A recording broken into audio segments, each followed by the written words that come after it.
Hey there, Steve Rubis with another installment of Capital Markets Investor Relations in 2 minutes or less. Today we're going to walk through sell-side research key performance indicators. And what I want to do is give companies an idea of how a sell-side research analyst monetizes their work at an investment bank. And everything, if you're a management team, starts with this philosophy. A sell-side equity research analyst represents the sales force of your stock. They can be used to multiply all of your efforts to get investors into the book that you're doing through your investor relations program or anything else. You want to look at these people as your friends. And what I have here are 8 different metrics that you need to think about as you're building your coverage list, because you need to offer one or many of these items in order to entice an analyst to cover your stock. So the first one, a way an analyst is judged or monetized, is how many investor calls are they making?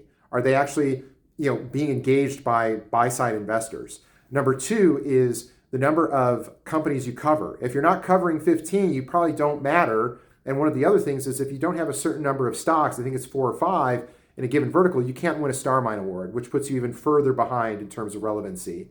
Another one is the idea of the number of notes you're publishing. How prolific a publisher are you? And are they real value add notes, or are they just data drops that people are getting? Next is your AM and midday call appearances. This kind of tracks how engaging you are with the sales force, and are you getting traction with your research with the buy side and your internal sales force. The next is marketing, which is one of the big quotas for a sell side analyst. Are you doing your trips to Boston, New York, Chicago, San Francisco? And are you actually getting companies to do conference calls intra-quarter? Typically, private companies fit well into this area. The next one is corporate access, and this is a big one. This is really how you monetize an analyst and where you can really control an analyst. Is NDRs. If you cover 15 companies, you want to do 15 NDRs a year. That's really hard to accomplish. Or conferences. Are you going to their conferences and giving them an ability to work with you and set up investor meetings? The next one, and probably the most important, is investment banking revenue. If an analyst is in an industry where there are a lot of deals or IPOs, that means there's a lot of banking revenue. And while you're not supposed to get paid on banking revenue, I guarantee your bonus will always be higher. So if you're a company, you need to consider this when you're building your sell side list.